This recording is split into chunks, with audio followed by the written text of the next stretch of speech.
Até aqui tenho sido tão entusiasmado em meus louvores ao resultado da pressão como método auxiliar, e durante todo o tempo tenho negligenciado de tal maneira o aspecto da defesa ou resistência, que sem dúvida deve ter dado a impressão de que esse pequeno artifício nos deixou em condições de dominar os obstáculos psíquicos a um tratamento catártico.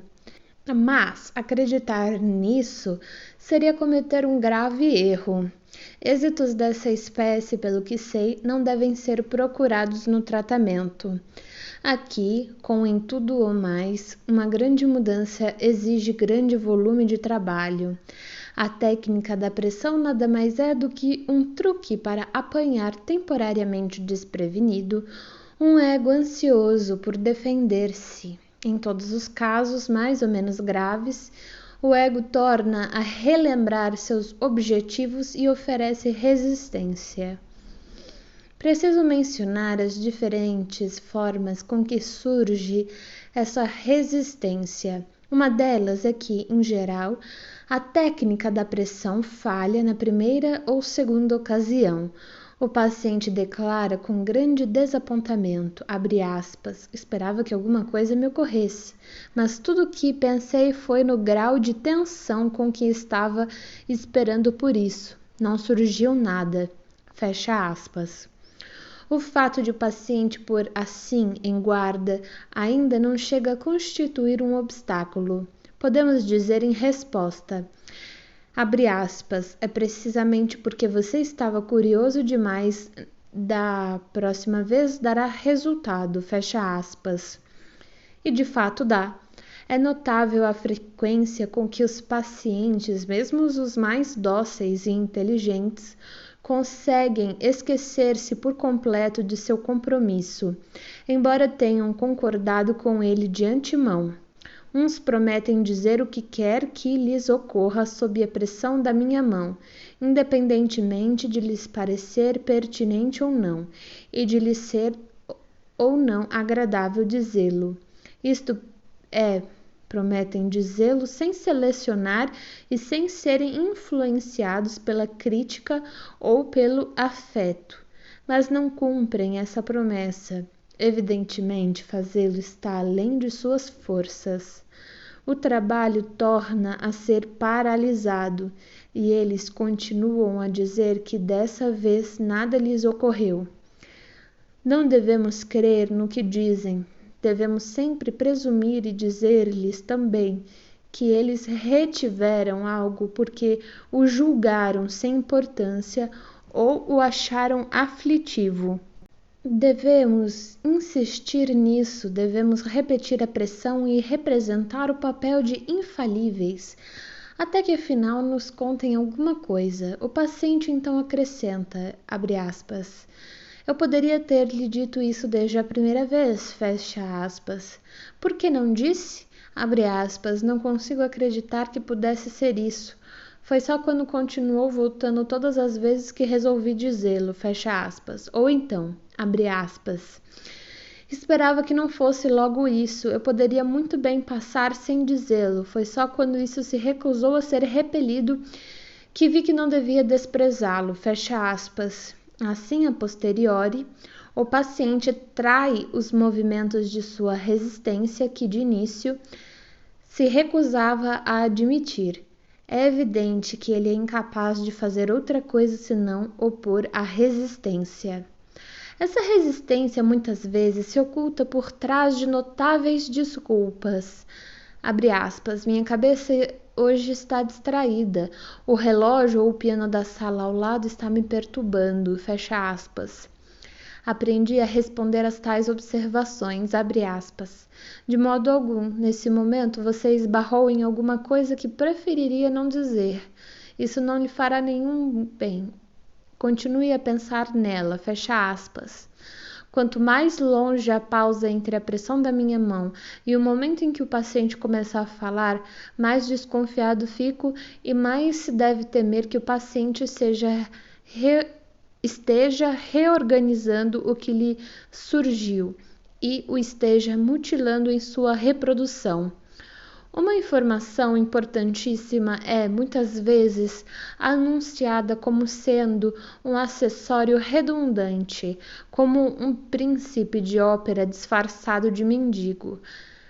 Abre aspas, agora me ocorreu uma coisa, mas não tem nada a ver com o assunto. Só estou lhe dizendo porque o senhor quer saber de tudo. Fecha aspas.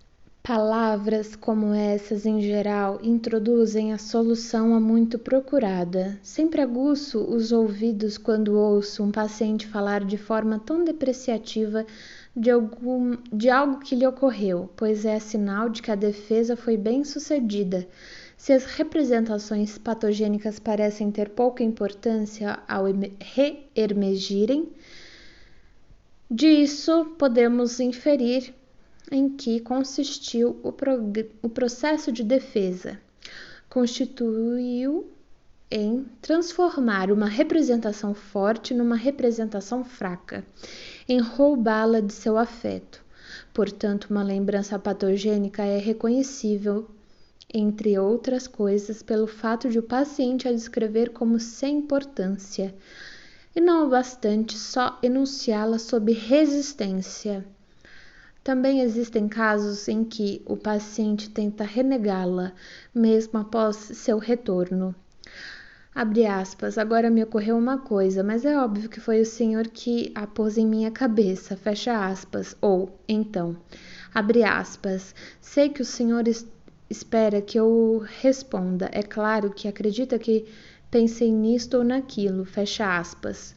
Um método particularmente hábil de recusa está em dizer, abre aspas, agora me ocorreu uma coisa, é verdade, mas é como se eu a tivesse provocado de propósito, não parece de modo algum ser um pensamento reproduzido, fecha aspas.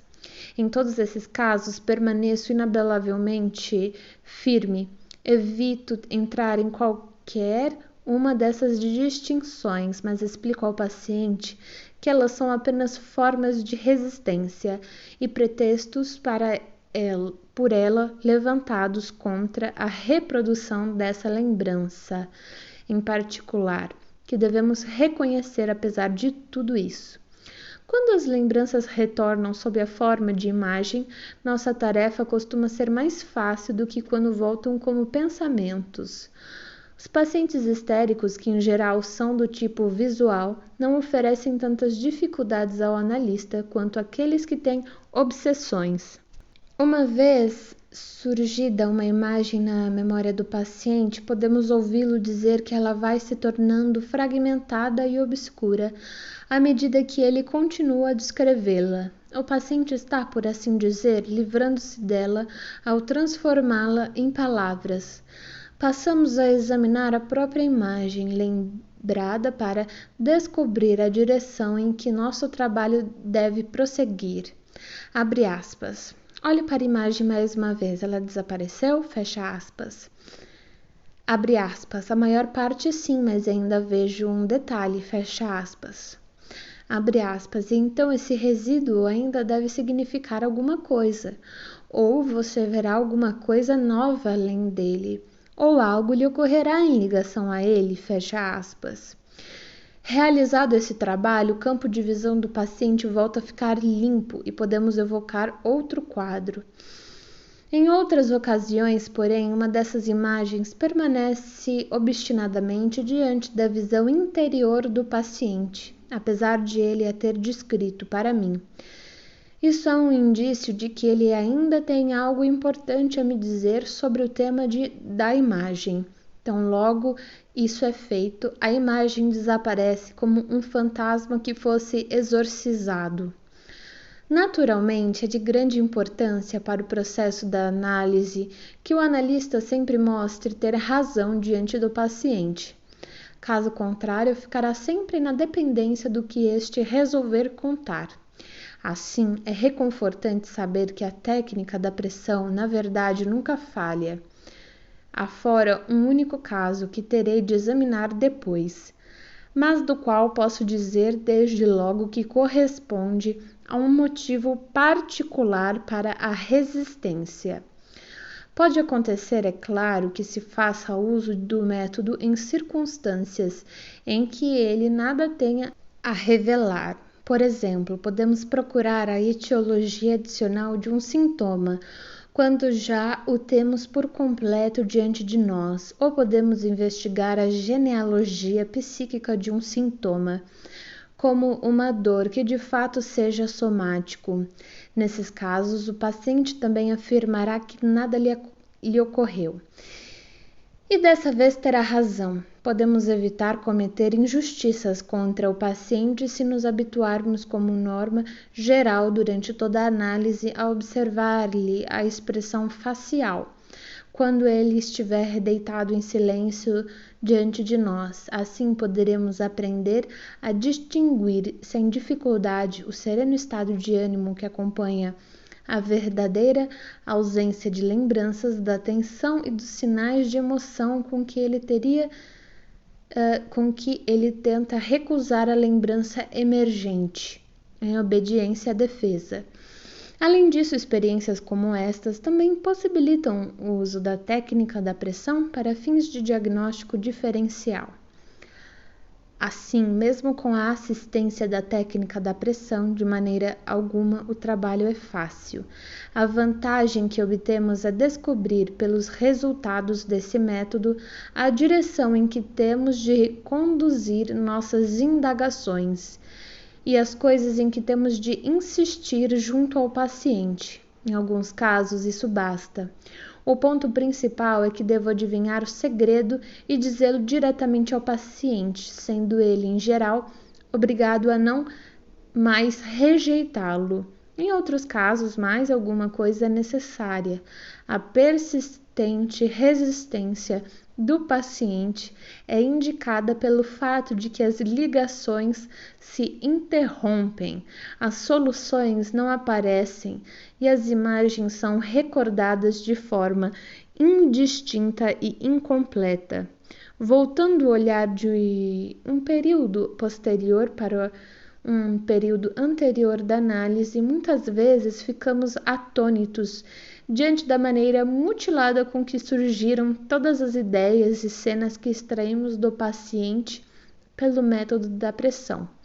Precisamente os elementos essenciais do quadro estavam faltando. A relação do quadro com o próprio paciente, ou com os principais conteúdos de seu pensamento, e eis porque ele permanecia inteligível. Darei um ou dois exemplos da forma pela qual uma censura dessa espécie atua quando surge pela primeira vez as lembranças patogênicas. Por exemplo, o paciente vê a parte superior de um corpo de mulher com o vestido mal fechado, por descuido, parece. Só muito depois é que ele coloca uma cabeça nesse tronco e assim revela uma determinada pessoa e sua relação com ela. Ou ele evoca de sua infância uma reminiscência sobre dois meninos. A aparência deles lhe é inteiramente obscura, mas ele diz que são culpados de algum mal feito. Só muitos meses depois, após a análise ter feito grande progresso, é que ele revê essa reminiscência e reconhece numa das crianças e se reconhece numa das crianças e seu irmão na outra. De que meios dispomos para superar essa resistência contínua?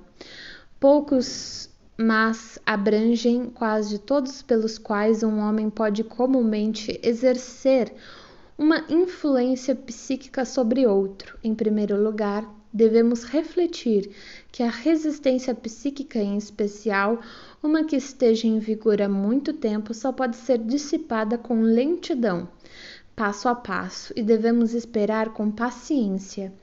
Em segundo lugar, podemos contar com o interesse intelectual que o paciente começa a sentir após trabalhar por um curto espaço de tempo, explicando-lhe as coisas, dando-lhes informações sobre o mundo maravilhoso dos processos psíquicos, que nós mesmos só começamos a discernir através dessas análises.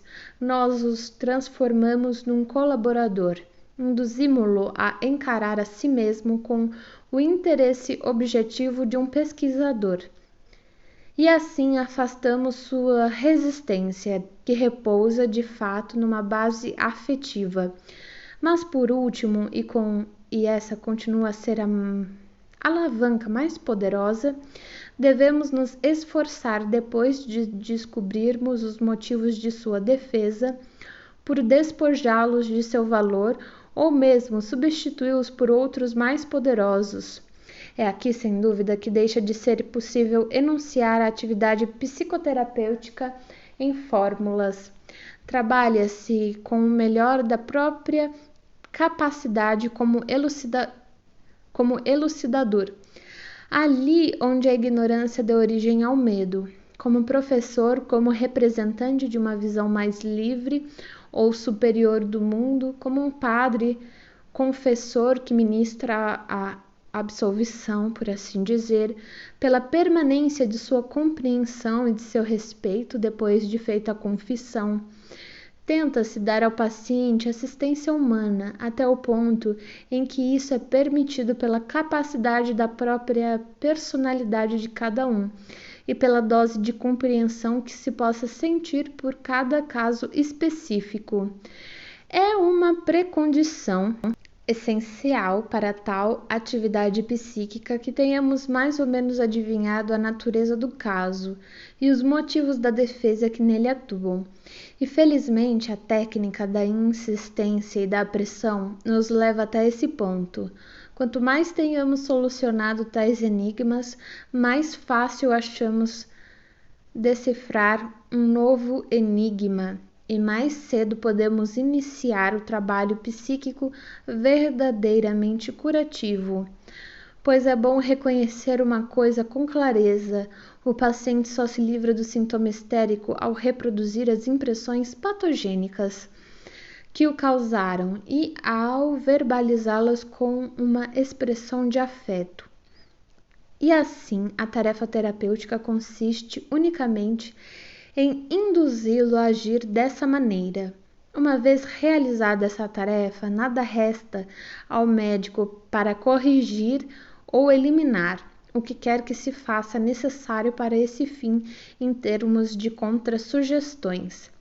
Já terá sido despendido durante a luta contra a resistência.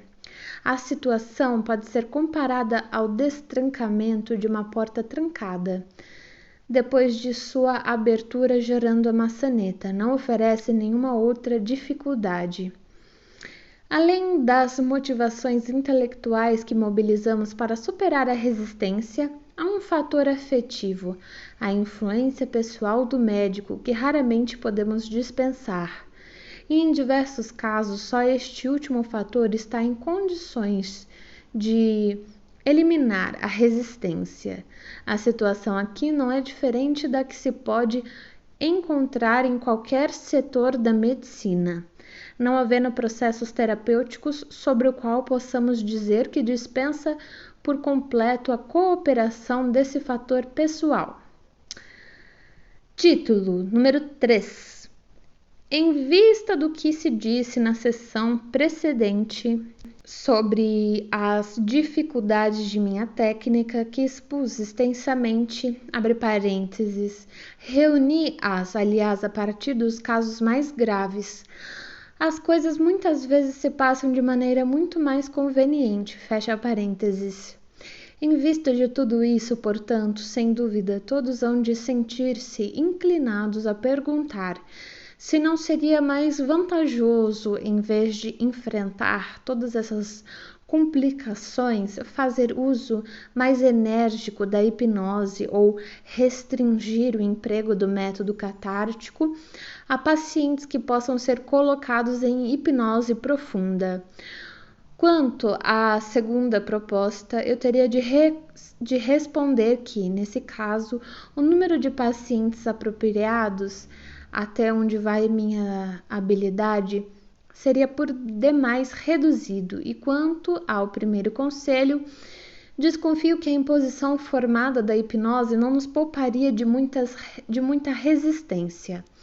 Minhas experiências nesse aspecto, curiosamente, não têm sido numerosas. E não posso, portanto, ir além de uma suspeita, mas nas situações em que apliquei um tratamento catártico sob hipnose, em vez de concentração, não achei que isso diminuísse o trabalho que eu tinha de executar. Não faz muito tempo eu concluí um tratamento dessa espécie e, em seu decorrer, fiz com que uma paralisia histérica das pernas desaparecesse. A paciente passava para um estado muito diferente psiquicamente do de vigília e que, no aspecto físico, se caracterizava pelo fato de que lhe era impossível abrir os olhos ou levantar-se até que eu lhe dissesse em voz alta: agora acorde. Não obstante, jamais me defrontei com maior resistência do que neste caso. Eu não atribuía nenhuma importância a esses sinais físicos e, ao aproximar-se o final do tratamento, que durou 10 meses, eles haviam deixado de ser dignos de nota. Mas, apesar disso, o estado da paciente enquanto trabalhávamos não perdeu nenhuma de suas características psíquicas. A capacidade que possuía de lembrar-se de material inconsciente e sua relação toda especial com a figura do médico, por outro lado, dei-lhe um exemplo no relato do caso da senhora M. von N., de um tratamento catártico no mais profundo sonambulismo, no qual a resistência mal chegou a desempenhar qualquer papel. Mas também é verdade que nada ouvi dessa senhora cujo relato pudesse ter exigido qualquer superação especial de objeções. Nada que ela não me pudesse ter dito mesmo em estado de vigília, supondo-se que nos conhecêssemos há algum tempo, e que ela me tivesse razoavelmente em boa conta. Nunca cheguei às verdadeiras causas de sua doença, que sem dúvida foram idênticas às causas de sua recaída após meu tratamento, pois essa foi minha primeira tentativa com esse método. E na única ocasião em que me aconteceu pedir-lhe uma reminiscência que envolvesse um elemento erótico, achei-a tão relutante e indigna de confiança no que me dizia quanto o foram, mais tarde, quaisquer de meus pacientes não sonambúlicos. Já me referi no relato do caso dessa senhora à resistência que ela opunha, mesmo durante o sonambulismo, a outras solicitações e sugestões minhas. Tornei-me inteiramente cético quanto ao valor da hipnose na facilitação dos tratamentos catárticos, visto ter vivenciado situações em que, durante o sonambulismo profundo, houve absoluta recalcitrância terapêutica, ao passo que, em outros aspectos, o paciente era perfeitamente obediente. Relatei casos de modo resumido e poderia acrescentar outros. Posso também admitir que essa experiência correspondeu bastante bem ao requisito em que insisto, no sentido de que deve haver uma relação quantitativa entre causa e efeito, também no campo psíquico, assim como no físico. No que afirmei até agora, a ideia de resistência se impôs no primeiro plano. Demonstrei como, no curso de nosso trabalho terapêutico, fomos levados à visão de que a histeria se origina por meio do recalcamento de uma ideia incompatível, de uma motivação de defesa. Segundo esse ponto de vista, a ideia recalcada persistiria como um traço minêmico fraco, de pouca intensidade, enquanto o afeto dela arrancado seria utilizado para uma inervação somática. Em outras palavras, a excitação é convertida. Ao que parece, portanto, é precisamente por meio de seu recalcamento que a ideia se transforma na causa de sintomas mórbidos, ou seja, torna-se patogênica. Pode-se dar a designação de histeria de defesa, a histeria que exibe esse mecanismo psíquico. Ora, tanto eu como Breuer temos nos referido muitas vezes a duas outras espécies de histeria, para as quais introduzimos a expressão histeria hipnoide e histeria de retenção. Foi a histeria hipnoide a primeira de todas a entrar em nosso campo de estudo. Eu não poderia, de fato, encontrar melhor exemplo dessa histeria do que no primeiro caso de Breuer, que encabeça a exposição de nossos casos clínicos. Breuer propôs para esses casos de histeria hipnoide um mecanismo psíquico substancialmente diferente do de defesa por conversão. Segundo a visão de Breuer, o que acontece na histeria hipnoide é que uma ideia se torna patogênica por ter sido recebida durante um estado psíquico especial e permanecido desde o início fora do ego. Portanto, não foi necessária nenhuma força psíquica para mantê-la fora do ego, e nenhuma resistência precisa ser despertada quando a induzimos no ego com a ajuda da atividade mental durante o sonambulismo. E o caso de Ana O, de fato, não mostra nenhum sinal de uma resistência dessa natureza. Considero de tal importância essa distinção que, com base nela, alio-me de bom grado a essa hipótese da existência de uma histeria hipnoide. Estranhamente, em minha própria experiência, nunca deparei com uma histeria hipnoide autêntica. Todas as que aceitei para tratamento transformaram-se em histerias de defesa. A rigor, não é que eu jamais tenha tido de lidar com sintomas que comprovadamente emergiram durante estados dissociados de consciência, sendo obrigados por esse motivo a ficarem excluídos do ego. Também aconteceu algumas vezes em meus casos, mas pude demonstrar mais tarde que o chamado estado hipnoide devia sua separação ao fato de nele haver entrado em vigor um grupo psíquico que antes fora dividido pela defesa. Em suma, é-me impossível reprimir a suspeita de que, em algum ponto, as raízes da histeria hipnoide e da histeria de defesa se reúnem em que seu fator primário é a defesa, mas nada posso dizer a esse respeito. Meu julgamento é, no momento, igualmente incerto quanto à histeria de retenção, na qual se supõe que o trabalho terapêutico também se processe sem resistência. Tive um caso que encarei como uma típica histeria de retenção e exultei com a perspectiva de um êxito fácil e certo. Mas esse êxito não ocorreu, embora o trabalho fosse efetivamente fácil. Suspeito, portanto, embora mais uma vez com todas as ressalvas próprias da ignorância, de que também na base da histeria de retenção também haja um elemento de defesa, que tenha forçado todo o processo da direção da histeria, todo o processo na direção da histeria. É de se esperar que novas observações logo venham decidir se estou correndo risco de incidir em parcialidade e erro, ao favorecer assim a extensão do conceito de defesa para toda a histeria. Tratei até agora das dificuldades e da técnica do método catártico e gostaria de acrescentar algumas indicações quanto à forma assumida pela análise quando essa técnica é adotada. Para mim, isto é um assunto altamente interessante, mas não posso esperar que desperte interesse semelhante em outros casos, que ainda não efetuaram uma análise dessa espécie. Estarei, a verdade, referindo-me mais uma vez à técnica, mas dessa vez falarei das dificuldades inerentes, pelas quais não podemos responsabilizar os pacientes, e que, em parte, devem ser as mesmas, tanto numa histeria hipnoide ou de retenção, quanto nas histerias de defesa que tenho diante dos olhos como modelo.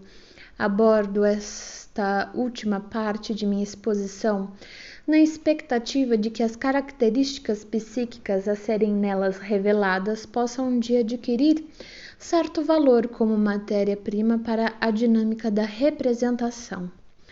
A primeira e mais poderosa impressão causada numa dessas análises é com certeza a de que o material psíquico patogênico, aparentemente esquecido, que não se acha à disposição do ego e não se desempenha nenhum papel na associação e na memória, não bastante está de algum modo à mão, e em ordem correta e adequada. Trata-se apenas de remover as resistências que barram o caminho para o material.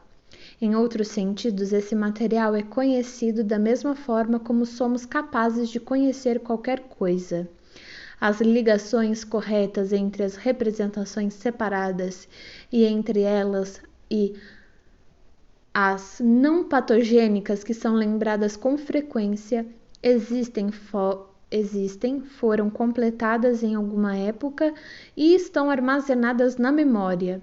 O material psíquico patogênico parece constituir o patrimônio de uma inteligência não necessariamente inferior à de um ego normal. A aparência de uma segunda personalidade é muitas vezes apresentada de maneira mais enganosa.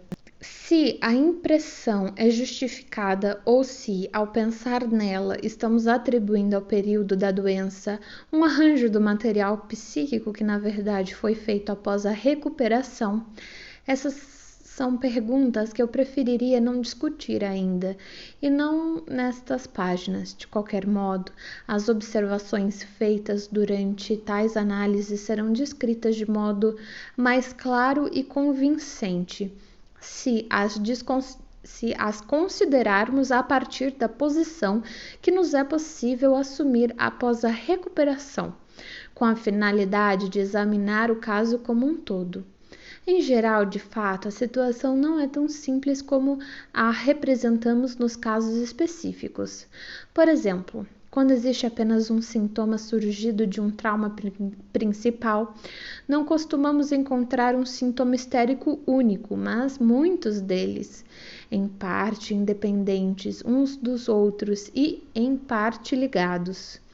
Não devemos esperar encontrar uma lembrança traumática única e uma ideia patogênica única como seu núcleo. Devemos estar preparados para sucessões de traumas parciais e concatenações de cadeias patogênicas de ideias.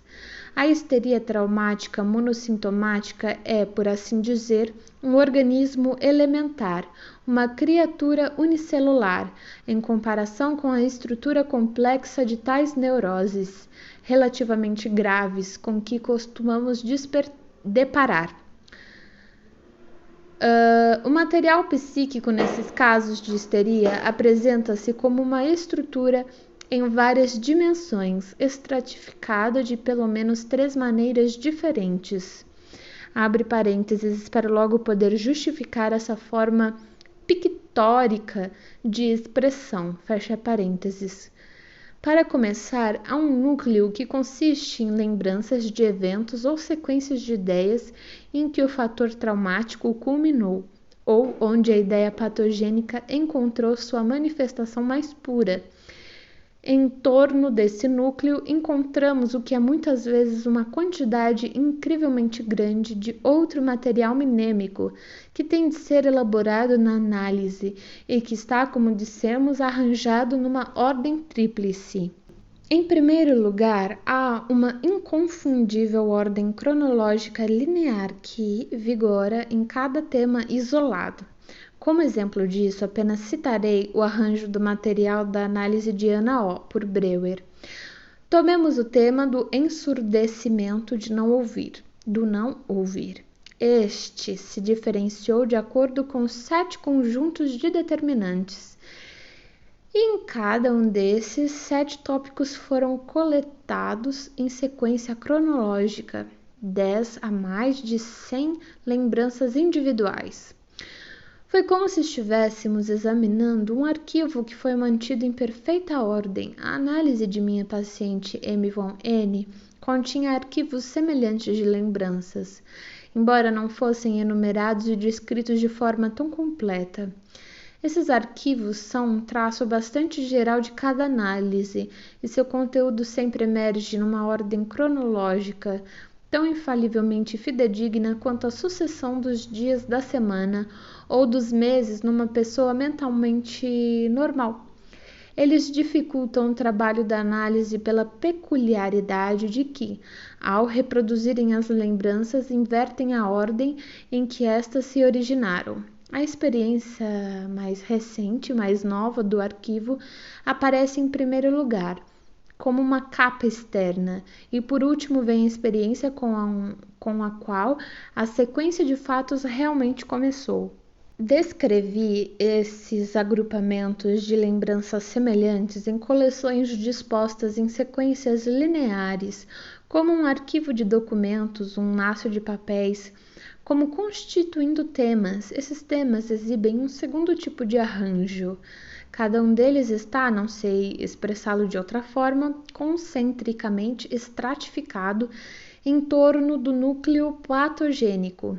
Não é difícil dizer o que produz essa estratificação, qual é a magnitude decrescente ou crescente, que é a base desse arranjo.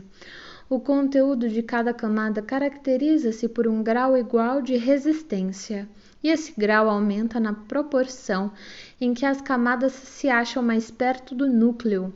Assim, as zonas dentro das quais existe um grau idêntico de modificação da consciência. E os diferentes temas estendem-se através dessas zonas. As camadas mais periféricas contêm as lembranças ou arquivos, as quais, pertencendo a temas diferentes, são recordados com facilidade e sempre estiveram claramente conscientes. Quanto mais nos aprofundamos, mais dificilmente se torna o reconhecimento das lembranças emergentes, até que, perto do núcleo, esbarramos em lembranças que o paciente renega até mesmo ao reproduzi-las. É essa peculiaridade da estratificação concêntrica do material psíquico patogênico que, como veremos, confere ao decorrer dessas análises seus traços característicos. É preciso mencionar ainda uma terceira espécie de arranjo, a mais importante, porém, aquela sobre a qual é menos fácil fazer qualquer afirmação genérica. O que tenho em mente é um arranjo de acordo com o conteúdo do pensamento, a ligação feita por um fio lógico que chega até o núcleo e tende a seguir em um caminho irregular e sinuoso, diferente em cada caso.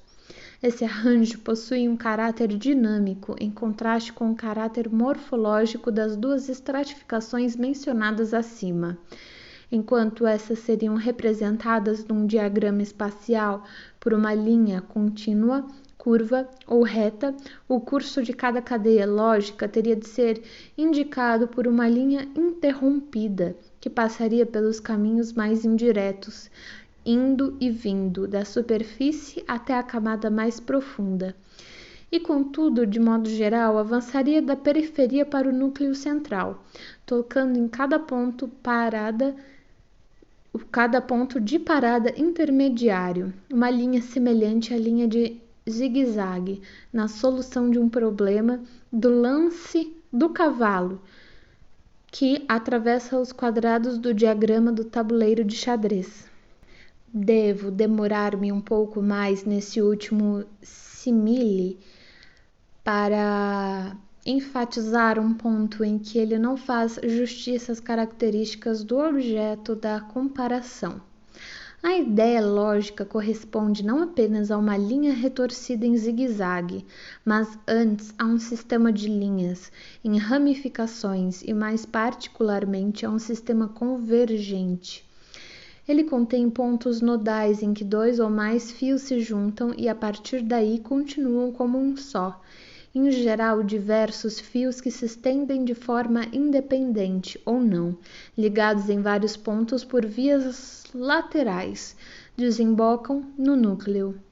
Em outras palavras, é notável a frequência com que um sintoma é determinado de vários modos e sobredeterminado.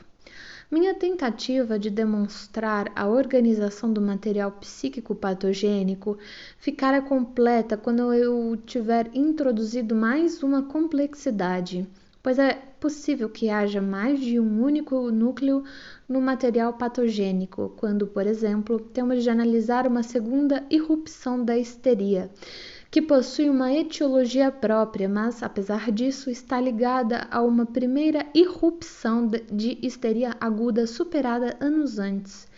É fácil imaginar, quando é esse o caso, quantos acréscimos deve haver nas camadas e linhas de pensamento para estabelecer uma ligação entre os dois núcleos patogênicos.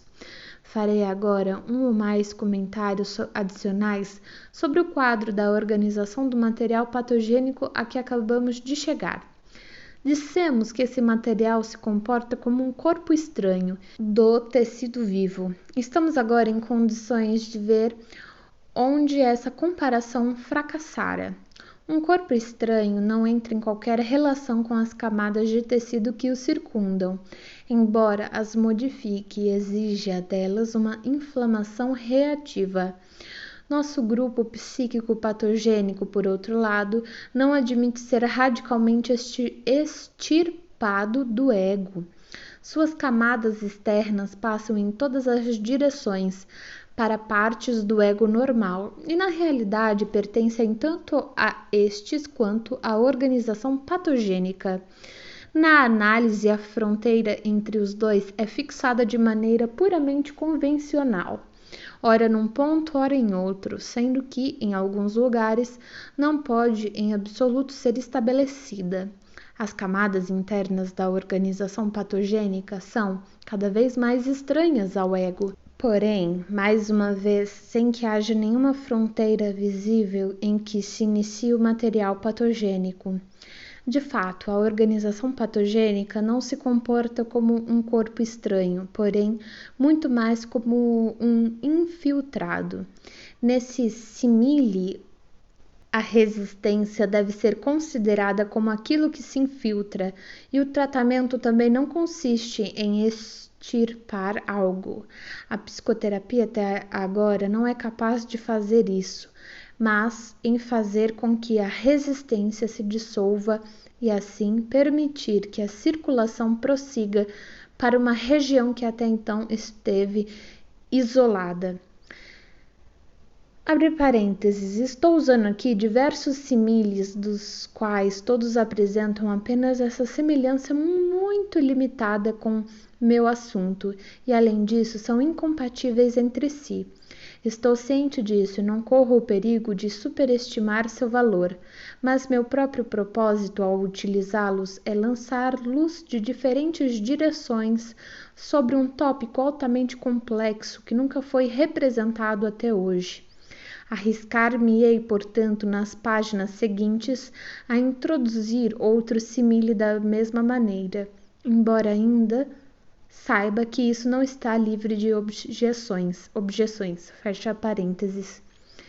Se fosse possível, depois de um caso ter sido completamente elucidado, mostrar o material patogênico a outra pessoa naquilo que agora sabemos ser organização complexa e multidimensional de tal caso, com razão nos seria perguntado como foi que um camelo como esse passou pelo buraco da agulha, mas há certa justificativa em falarmos num desfiladeiro da consciência. O termo ganha sentido e vida para um médico que conclua uma análise como essa. Apenas uma única lembrança de cada vez consegue entrar na consciência do ego. O paciente que esteja ocupado em elaborar tal lembrança nada vê daquilo que a está empurrando e se esquece do que já conseguiu entrar. Quando há dificuldades em dominar essa lembrança patogênica isolada, como por exemplo quando o paciente não relaxa e sua resistência contra ela, quando tem a recalcá-la ou mutilá-la. Então, o desfiladeiro fica, por assim dizer, bloqueado. O trabalho fica paralisado, nada mais consegue aparecer e a lembrança isolada que está no processo de atravessar permanece diante do paciente até que ele a tenha absorvido na amplitude de seu ego. Toda a massa especialmente ampliada de material psicogênico é assim impelida através de uma fenda estreita e chega à consciência, por assim dizer, retalhada em pedaços ou tiras. Cabe aos psicoterapeutas voltar a reunir esses últimos na organização que ele presuma ter existido.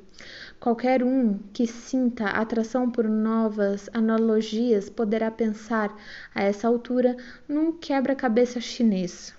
Se tivermos que iniciar uma análise assim, em que tenhamos razões para esperar uma organização do material patogênico como essa, seremos ajudados pelo que nos ensinou a experiência, ou seja, que é inteiramente inútil tentar penetrar direto no núcleo da organização patogênica, ainda que nós mesmos pudéssemos adivinhá-lo. O paciente não saberia o que fazer com a explicação a ele oferecida e não seria psicologicamente modificado por ela.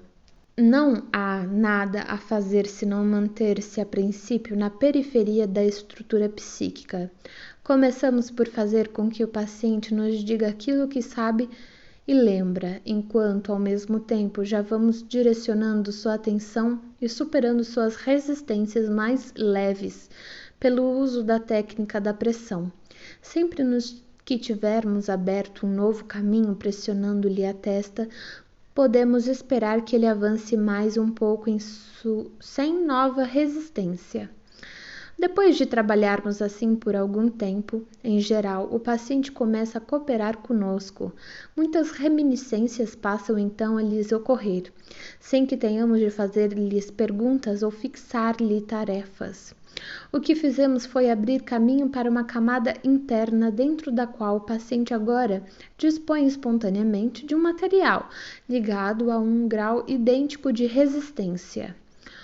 O melhor é permitir-lhe, por algum tempo, reproduzir esse material sem ser influenciado. É verdade que ele próprio não está em condições de desvendar ligações importantes, mas se pode deixar que elucide o material que está dentro da mesma camada.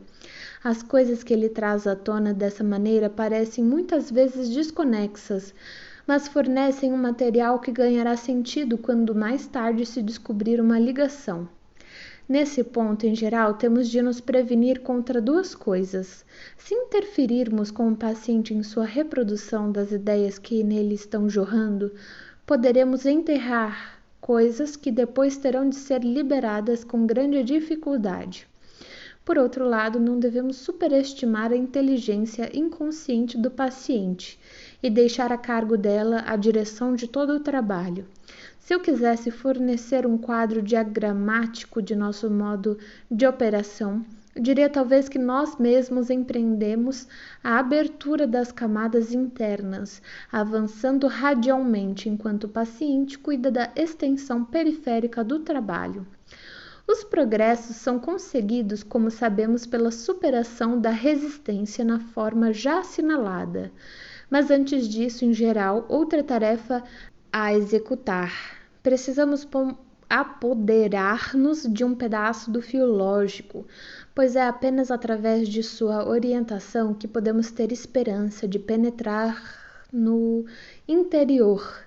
Não podemos esperar que as comunicações livres feitas pelo paciente, o material proveniente das camadas mais superficiais, facilitem ao analista reconhecer em que pontos o caminho conduz às profundezas ou onde ele irá encontrar os pontos de partida das ligações de ideias que está procurando.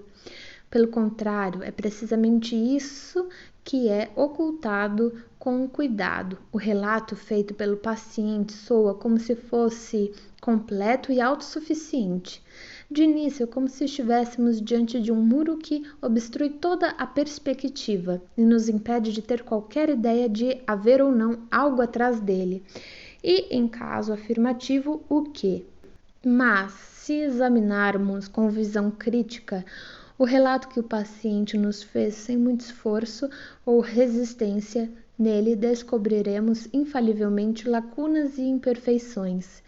Em determinado ponto, a sequência de ideias será visivelmente interrompida e remendada da melhor forma possível pelo paciente, com um recurso da linguagem ou uma explicação inadequada. Noutro ponto, deparemo-nos com uma motivação que teria de ser descrita como débil numa pessoa normal. O paciente não reconhece essas deficiências quando sua atenção é chamada para elas. Mas o médico terá razão em procurar, atrás dos pontos fracos, uma abordagem para o material das camadas mais profundas e, em esperar, descobrir precisamente ali os fios de ligação que está buscando por meio da técnica de pressão. Por conseguinte, dizemos ao paciente, abre aspas, você está enganado. O que você está formulando não pode ter nada a ver com o assunto atual. Devemos esperar encontrar aí alguma outra coisa. Isso lhe ocorrerá sob a pressão da minha mão. Fecha aspas. Pois podemos fazer a um paciente histérico as mesmas exigências de ligação, lógica e motivação suficiente na cadeia de ideias, mesmo que se estenda até o inconsciente, que faríamos a um indivíduo normal. Não está dentro das possibilidades de uma neurose relaxar essas relações. Se nos pacientes neuróticos e particularmente nos histéricos, as cadeias de ideias produzem uma impressão diferente, se neles a relativa intensidade das diferentes ideias se afigura inexplicável apenas por determinantes psicológicos, já descobrimos a razão disso e podemos atribuí-la à existência de motivos inconscientes ocultos.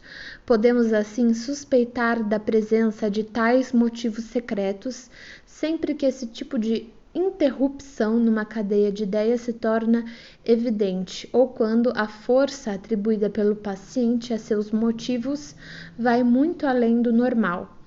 Ao executarmos esse trabalho, é claro, devemos manter-nos isentos do preconceito teórico de estarmos lidando com os cérebros anormais de degeneres e desequilibres, que estão livres graças a um estigma para lançar por terra as leis psicológicas comuns que regem a ligação das ideias e nos quais uma única ideia fortuita pode tornar-se exageradamente intensa sem nenhum motivo, enquanto outra pode permanecer indestrutível sem nenhuma razão psicológica.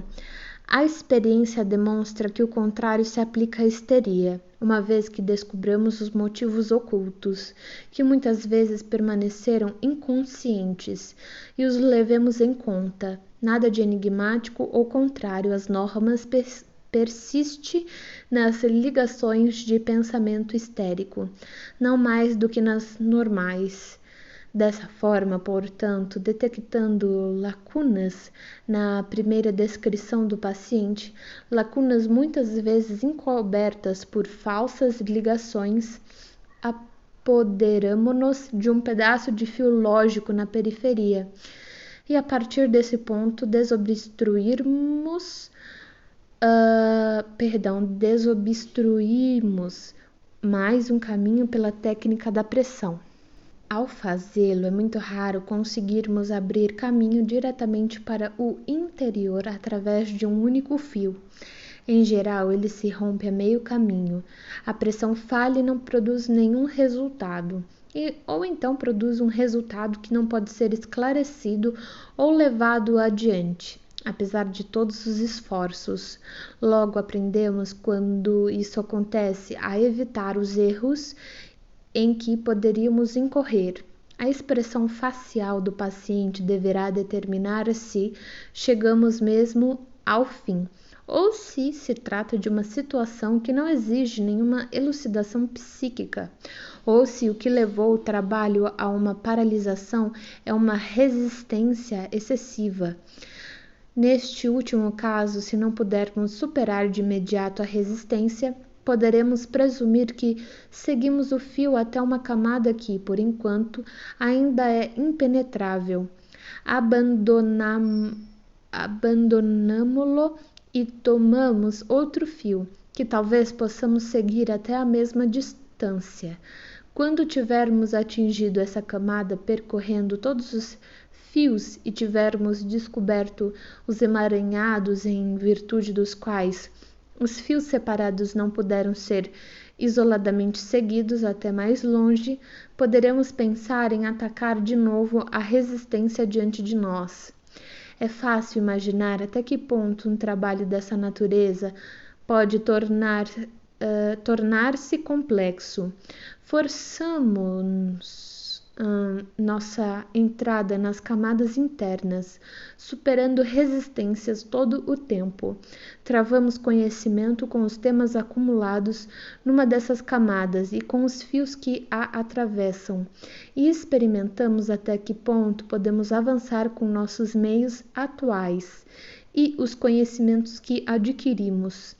Obtemos informações preliminares sobre o conteúdo das camadas seguintes, por meio da técnica da pressão. Abandonamos fios e os retomamos. Seguimos-los até os pontos nodais. Constantemente voltamos atrás, e todas as vezes que perseguimos um acervo de lembranças, somos conduzidos a algum desvio, que não o bastante termina por confluir para o fio inicial. Por esse método, chegamos afinal a um ponto em que podemos parar de trabalhar em camadas e podemos penetrar por uma trilha principal diretamente no núcleo da organização patogênica. Com isso, a luta está vencida, embora ainda não esteja terminada. Devemos retroceder e retomar os fios e esgotar o material. Mas agora o paciente nos ajuda vigorosamente, a maior parte de sua resistência foi quebrada. Nessas etapas finais do trabalho, convém que possamos adivinhar o modo como as coisas se interligam e dizê-lo ao paciente antes que o desvendemos. Se tivermos adivinhado certo, o curso da análise será acelerado, mas até mesmo uma hipótese errada nos ajuda a prosseguir, compelindo o paciente a tomar partido e induzindo-o a negativas enérgicas que traem seu indubitável conhecimento. Disso, aprendemos com admiração que não estamos em condições de impor nada ao paciente sobre as coisas que ele aparentemente ignora, nem de influenciar os produtos da análise pela provocação de expectativas. Nem uma só vez conseguir, ao prever algo, alterar ou falsificar a reprodução das lembranças ou a ligação dos acontecimentos. Pois, se o tivesse feito, isso inevitavelmente teria sido traído no final por alguma contradição no material.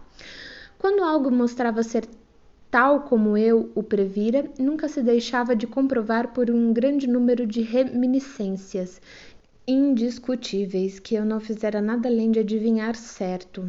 Não precisamos ter medo, portanto, de dizer ao paciente qual pensamos que será sua próxima associação de ideias. Isso não causará nenhum dano. Outra observação constantemente repetida relaciona-se com as reproduções espontâneas do paciente. Pode-se afirmar que toda reminiscência isolada que emerge durante uma dessas análises tem importância. A rigor, a intromissão de imagens mnemônicas irrelevantes que estejam associadas por acaso de uma forma ou de outra às imagens importantes jamais ocorre. Uma exceção que não contradiz essa regra pode ser postulada quando as lembranças que, apesar de destituída de importância em si mesmas, são indispensáveis como pontes, no sentido de que a associação entre duas lembranças importantes só pode ser feita através dela. O prazo durante o qual uma lembrança permanece no estreito desfiladeiro diante da consciência do paciente está, como já foi explicado, em proporção direta com sua importância. Uma imagem que se recusa a desaparecer é uma imagem que ainda exige consideração. Um pensamento que não pode ser afastado é um pensamento que precisa ser mais explorado. Além disso, uma lembrança nunca retorna uma segunda vez, depois de ter sido trabalhada. A imagem que foi eliminada pela fala não volta a ser vista. Quando não o bastante só isso de fato acontece, podemos presumir com segurança que, na segunda vez, a imagem será acompanhada de um novo grupo de pensamentos, ou a ideia terá novas implicações. Em outras palavras, estes não foram trabalhos por completo. Além disso, é frequente uma imagem ou um pensamento reaparecerem com diferentes graus de intensidade, primeiro como um indício e depois com total clareza. Isso, entretanto, não contradiz o que acabo de afirmar. Entre as tarefas apresentadas pela análise, encontra-se a de eliminar os sintomas passíveis de aumentar de intensidade ou retornar.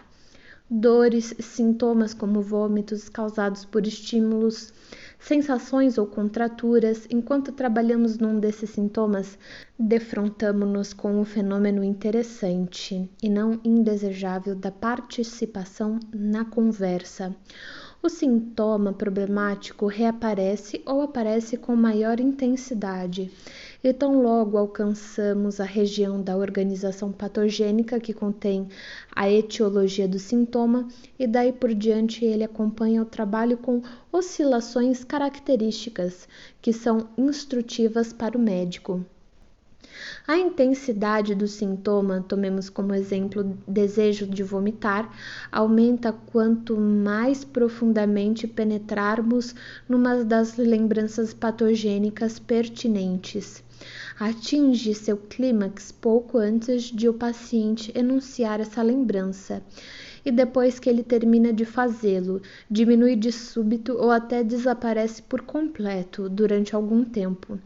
Quando, graças à resistência, o paciente demora muito tempo para dizer algo, a tensão da sensação do desejo de vomitar torna-se insuportável, e se não conseguirmos forçá-lo a falar, ele começará mesmo a vomitar. Assim, obtemos uma impressão plástica do que de fato vomitar toma o lugar de um ato psíquico. Nesse exemplo, o ato de proferir, exatamente como sustenta a teoria conversiva da histeria. Essa oscilação de intensidade do sintoma histérico é repetida toda vez que nos aproximamos de uma nova lembrança, que é patogênica em relação a ele. O sintoma, poderíamos dizer, está nos planos o tempo todo.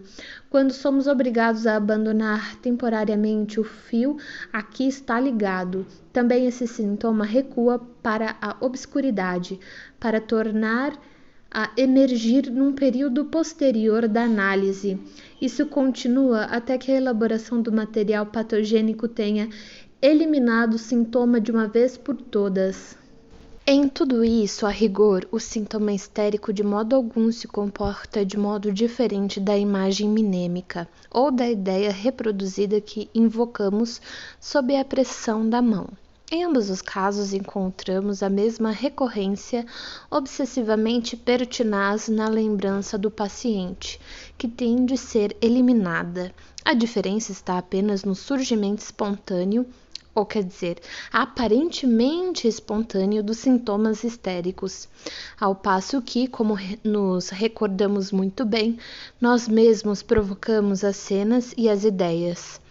De fato, contudo, há uma sequência ininterrupta que se estende desde os resíduos minêmicos não modificados das experiências e os atos de pensamento afetivos até os sintomas histéricos, que são símbolos minêmicos dessas experiências e pensamentos. O fenômeno dos sintomas histéricos que participam da conversa durante a análise envolve um inconveniente de ordem prática, com o qual devemos poder reconciliar o paciente. É inteiramente impossível efetuar a análise de um sintoma de uma vez só, ao distribuir os intervalos de nosso trabalho de modo a se ajustarem com precisão às pausas no processo de lidar com o sintoma.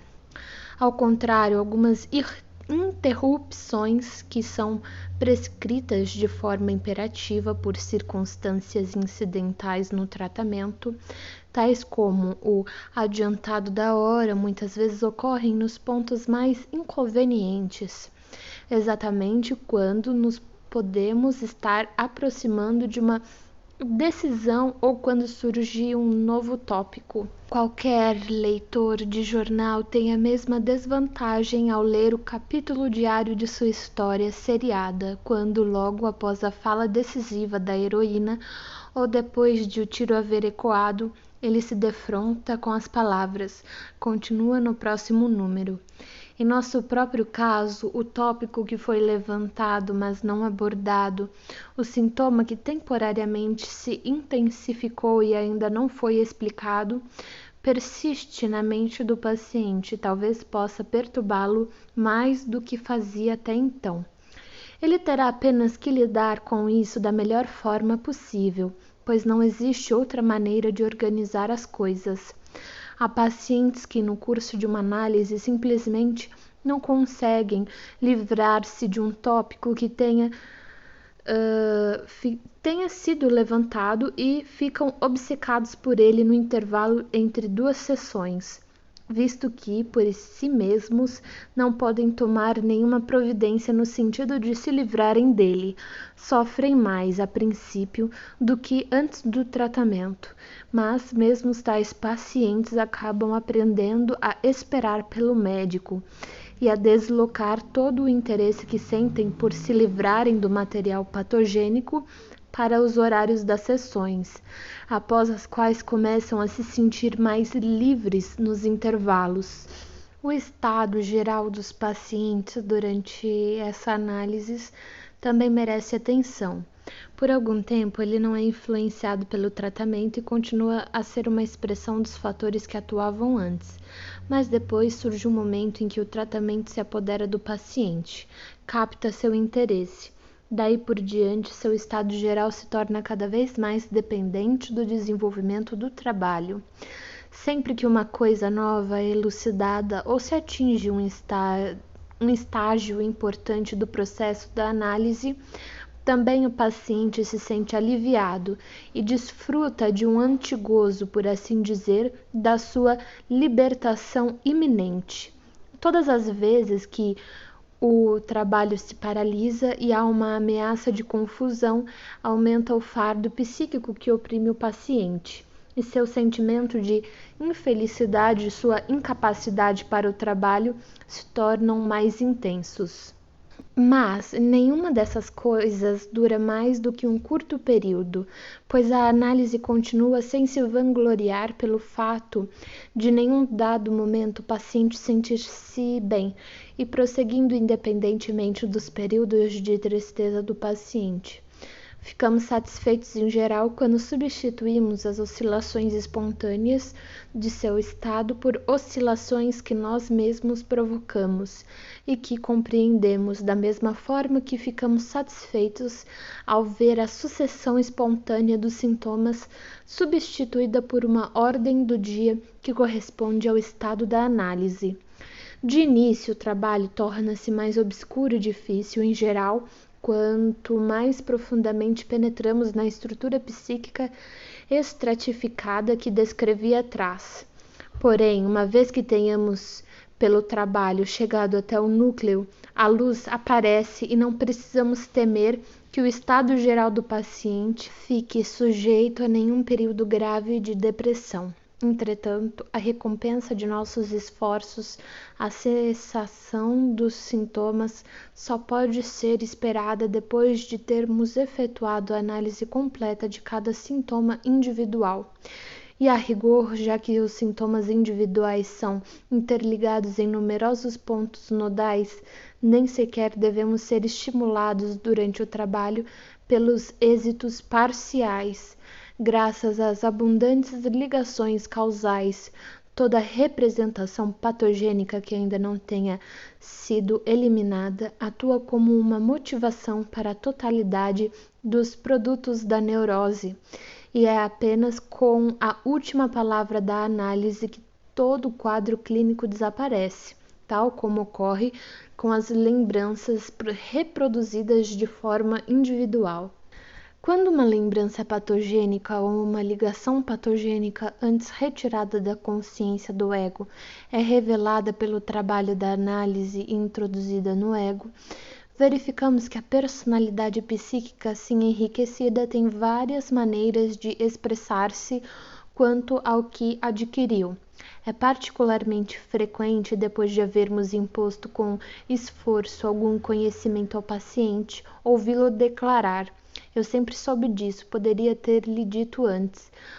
Os que são dotados de certo grau de discernimento reconhecem mais tarde que essa é uma forma de enganarem a si mesmos e se culpam por serem ingratos. Afora isso, a atitude adotada pelo ego quanto à sua nova aquisição costuma depender da camada de análise da qual se origina essa aquisição. As coisas que pertencem às camadas externas são reconhecidas sem dificuldades. Haviam de fato permanecido sempre em poder do ego. E a única novidade para o ego é a ligação delas com as camadas mais profundas do material patológico.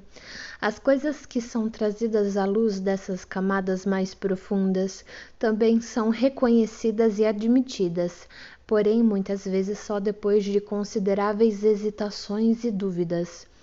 As imagens mnêmicas visuais são, naturalmente, mais difíceis de serem renegadas do que os traços mnêmicos de simples cadeias de pensamentos.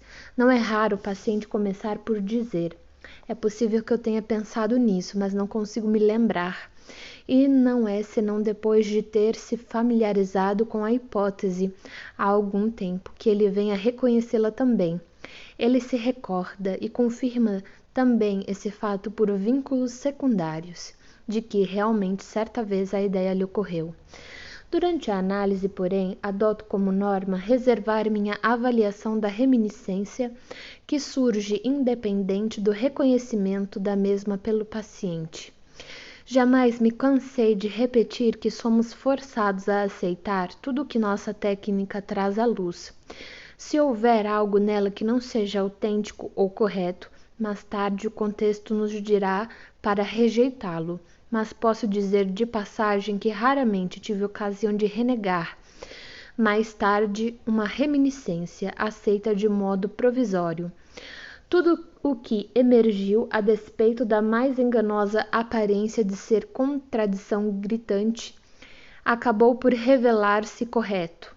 As representações que se originam das camadas mais profundas e que formam o núcleo da organização patogênica são também aquelas que são reconhecidas com extrema dificuldade como lembranças pelo paciente. Mesmo quando tudo termina e os pacientes são dominados pela força da lógica e convencidos pelo efeito terapêutico que acompanha o surgimento precisamente dessas representações, quando, digo eu, os próprios pacientes aceitam o fato de terem pensado isso ou aquilo, muitas vezes acrescentam: "Mas eu não consigo me lembrar de ter pensado nisso." É fácil chegar a um acordo com eles dizendo que os pensamentos estavam inconscientes. Mas como enquadrar esse estado de coisas em nossas próprias concepções psicológicas? Devemos desprezar essa negação de reconhecimento por parte dos pacientes quando, agora que o trabalho terminou, não existe mais nenhum motivo para que eles ajam dessa forma? Ou devemos supor que estamos de fato lidando com pensamentos que nunca ocorreram, que meramente tiveram uma possibilidade de existir, de modo que o tratamento consistira na realização de um ato psíquico que não se verificou na época? É claro que é impossível dizer qualquer coisa a respeito, isto é, sobre o estado em que se encontrava o material patogênico antes da análise. Até que tenhamos chegado a uma elucidação completa de nossas concepções psicológicas básicas, em especial quanto à natureza da consciência.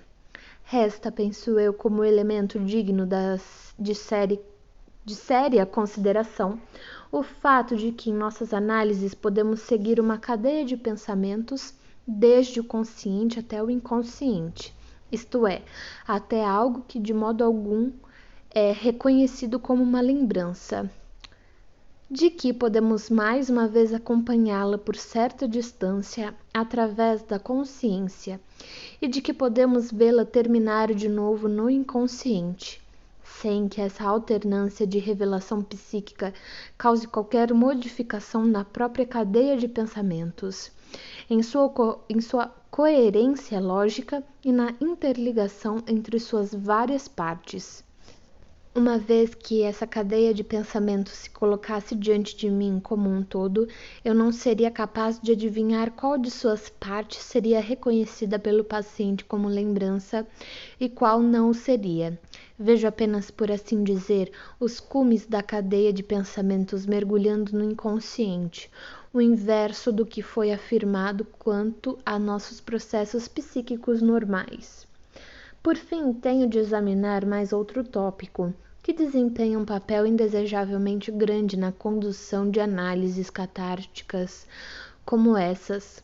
Já admiti a possibilidade de a técnica de pressão falhar, de não suscitar nenhuma reminiscência, apesar de toda a garantia e insistência.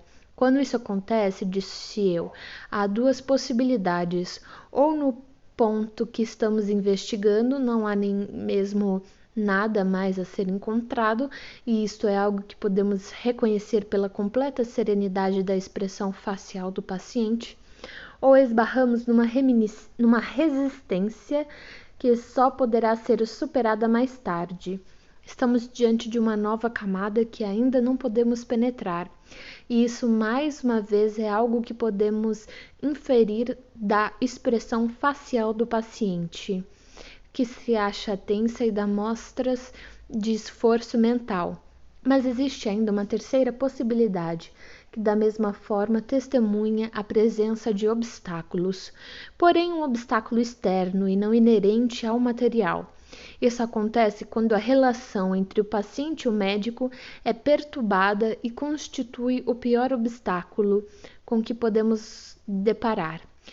No entanto, podemos esperar encontrá-lo em qualquer análise relativamente séria. Já indiquei o importante papel desempenhado pela figura médico na criação de motivos para derrotar a força psíquica da resistência. Não são poucos os casos, especialmente com as mulheres, e quando se trata de elucidar cadeias de pensamento eróticas, em que a cooperação do paciente se torna um sacrifício pessoal, que deve ser compensado por algum substituto do amor. O empenho do médico e sua cordialidade têm que bastar na condição desse substituto. Ora, quando essa relação entre o paciente e o médico é perturbada, a cooperação da primeira também falha. Quando o médico tenta investigar a representação patogênica seguinte, o paciente é retido pela interposição da consciência, das queixas que nele se acumulam contra o médico. Em minha experiência, esse obstáculo surge em 3 casos principais. 1. Quando há uma desavença pessoal, quando, por exemplo, a paciente acha que foi negligenciada, muito pouco apreciada ou insultada, ou quando houve comentários desfavoráveis sobre o médico ou sobre o método do tratamento. Esse é o caso menos grave. O obstáculo pode ser superado com facilidade por meio da discussão e da explicação, muito embora a sensibilidade e a desconfiança dos pacientes histéricos possam às vezes atingir dimensões surpreendentes. 2. Quando o paciente é tomado pelo pavor de ficar por demais acostumada com o médico em termos pessoais, de perder sua independência em relação a ele, e até, quem sabe, de tornar-se sexualmente dependente dele. Esse é um caso mais importante, pois seus determinantes são menos individuais. A causa desse obstáculo reside na especial solicitude que é inerente ao tratamento. A paciente tem então um novo motivo para a resistência, que se manifesta não só em relação a alguma reminiscência específica, mas a qualquer tentativa de tratamento. É muito comum a paciente se queixar de dor de cabeça ao iniciarmos a técnica da pressão, pois em geral seu novo motivo para a resistência permanece inconsciente, expressando-se por meio de um novo sintoma histérico. A dor de cabeça indica que ela não gosta de se deixar influenciar. Quando a paciente se assusta ao verificar que está transferindo para a figura do médico as representações aflitivas que emergem do conteúdo da análise, essa é uma ocorrência frequente e a rigor usual em algumas análises. A transferência para o médico se dá por meio de uma falsa ligação. Preciso fornecer um exemplo disso. Numa de minhas pacientes, a origem de um sintoma histérico específico estava num desejo que ela tivera muitos anos antes e relegara de imediato ao inconsciente, de que o homem com quem conversava na ocasião ousasse tomar a iniciativa de lhe dar um beijo. Numa ocasião, ao fim de uma sessão, surgiu nela um desejo semelhante ao meu respeito. Ela ficou horrorizada com isso, passou uma noite insone, e na sessão seguinte, embora não se recusasse a ser tratada, ficou inteiramente inutilizada para o trabalho. Depois de eu haver descoberto e removido o obstáculo, o trabalho prosseguiu, e vejam só, o desejo que tanto havia assustado a paciente surgiu como sua próxima lembrança patogênica, aquela que era exigida pelo contexto lógico imediato. O que aconteceu, portanto, foi isso. O conteúdo do desejo apareceu, antes de mais nada, na consciência da paciente, sem nenhuma lembrança das circunstâncias contingentes que o teriam atribuído a uma época passada. O desejo assim presente foi, então, graças à compulsão a associar, que era dominante na consciência da paciente, ligado à minha pessoa, na qual a paciente estava legitimamente interessada, e como resultado dessa mésalliance, que descrevo como uma falsa ligação, provocou-se o afeto que forçara a paciente muito tempo antes a repudiar esse desejo proibido. Desde que descobri isso, tenho podido, todas as vezes que sou pessoalmente envolvido de modo semelhante, presumir que uma transferência e uma falsa ligação tornaram a ocorrer. Curiosamente, a paciente volta a ser enganada todas as vezes que isso se repete. É impossível concluir qualquer análise a menos que saibamos como enfrentar a resistência que surge por essas três maneiras, mas podemos encontrar um meio de fazê-lo se resolvermos que esse novo sintoma, produzido com base no modelo antigo, deve ser tratado da mesma forma que os sintomas antigos. Nossa primeira tarefa é tornar o obstáculo consciente para o paciente. Numa de minhas pacientes, por exemplo, de repente a técnica da pressão falhou.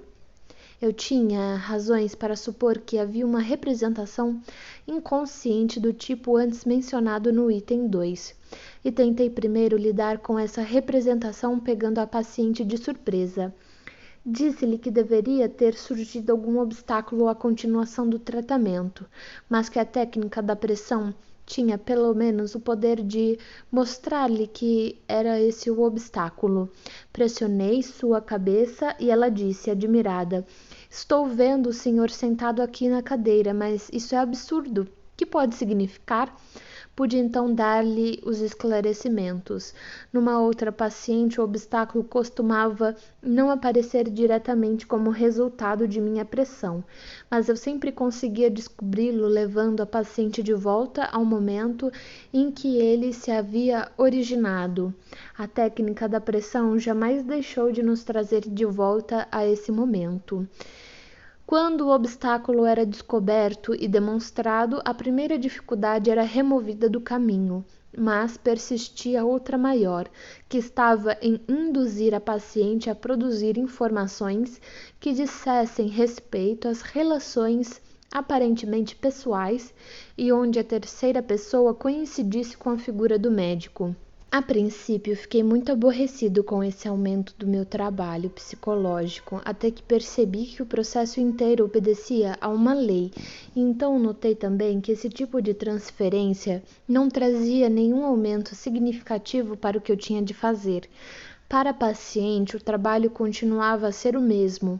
Ela precisava superar o afeto aflitivo despertado, por ter sido capaz de alimentar aquele desejo sequer por um momento, e parecia não fazer nenhuma diferença para o êxito do tratamento que ela fizesse desse repúdio psíquico o tema de seu trabalho num contexto histórico, ou na recente situação relacionada comigo. Aos poucos, também, os pacientes aprenderam a compreender que nessas transferências para a figura do médico, tratava-se de uma compulsão e de uma ilusão que se dissipavam com a conclusão da análise. Creio, porém, que se lhes tivesse deixado de esclarecer a natureza do obstáculo, eu simplesmente lhes teria dado um novo sintoma histérico, embora verdade mais brando em troca de outro que fora espontaneamente gerado.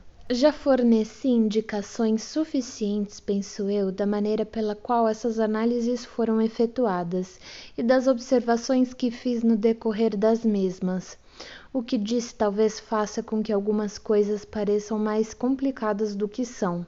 Muitos problemas se solucionam quando nos descobrimos empenhados nesse trabalho. Não enumerei as dificuldades do trabalho para criar a impressão de que, em vista das exigências que a análise catártica impõe, tanto ao médico como ao paciente, só vale a pena empreendê-la em casos extremamente raros. Permito que minhas atividades médicas sejam regidas pela suposição contrária, embora eu não possa, é verdade, formular as indicações mais definidas para a explicação do método terapêutico descrito nesta página, sem entrar num exame do ponto mais importante e abrangente do tratamento das neuroses em geral. Minha própria mente tem muitas vezes comparado a psicoterapia catártica com a intervenção cirúrgica.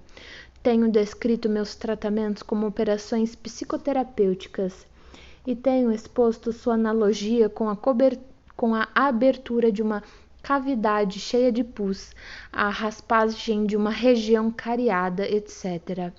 Uma analogia como essa justifica-se menos pela remoção do que é patológico do que pela criação de condições que tenham maior probabilidade de conduzir o avanço do processo no sentido de recuperação.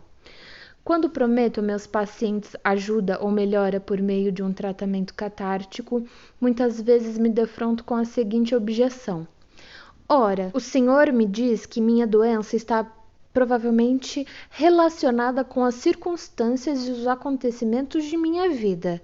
O senhor, de qualquer maneira, não pode alterá-los. Como se propõe ajudar-me então? E tem-me sido possível dar essa resposta.